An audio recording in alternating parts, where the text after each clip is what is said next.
असा उलटला डाव. एकदा बादशहा अकबर आणि बिरबल यांचे कशावरून तरी भांडण झाले. बिरबल खूप चतुर, हुशार आणि हजरजबाबी असल्यामुळे त्याची कीर्ती दिवसेंदिवस वाढत होती. बादशहाला वाटले की तो आता आपल्याला वरचढ होत चालला आहे. आपल्यापेक्षा जनतेत तसेच इतर राज्यात त्याचा नावलौकिक वाढतो आहे. हे बादशहाला सहन होईना. त्यात अनेक सरदार नेहमी बिरबलाच्या खोट्या चहाड्या सतत सांगून बादशहाचे मन बिरबलाबद्दल कलुषित करण्याचा प्रयत्न करीत असत. एकदा असाच दोघांच्या मध्ये वाद झाला. बादशहा बिरबलावर खूप रागावला.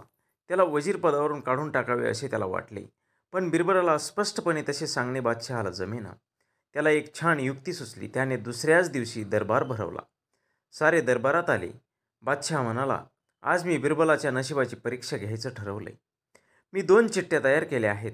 एकावर ठेवावे असं लिहिलंय, तर दुसऱ्यावर काढावे असे लिहिलंय. त्यातली एक चिठ्ठी बिरबलानं उचलावी. त्यात जे असेल त्याप्रमाणे बिरबलाने कामावर राहावे किंवा जावे. बिरबलाच्या लगेच लक्षात आले की दोन्ही चिठ्ठ्यांवर काढावे असेच असणार. त्याने ताबडतोब एक युक्ती योजली. तो सरळ न्यायाधीशांनाच म्हणाला, न्यायाधीश न्यायाधीश महाराज, मी एक चिठ्ठी उचलतो. त्याच्यावर जो संदेश असेल त्याच्या उलटा संदेश दुसऱ्या चिठ्ठीवर असणार. तर तुम्ही दुसऱ्या चिठ्ठीवरचा संदेश वाचून दाखवा. त्याच्या विरुद्ध संदेश माझ्या चिठ्ठीवर असेल तो मी पाळेन. बिरबलाने एक चिठ्ठी स्वतःकडे ठेवली व दुसरी न्यायाधीशांकडे दिली. न्यायाधीशांकडच्या चिठ्ठीवर अर्थातच काढावे असा संदेश होता.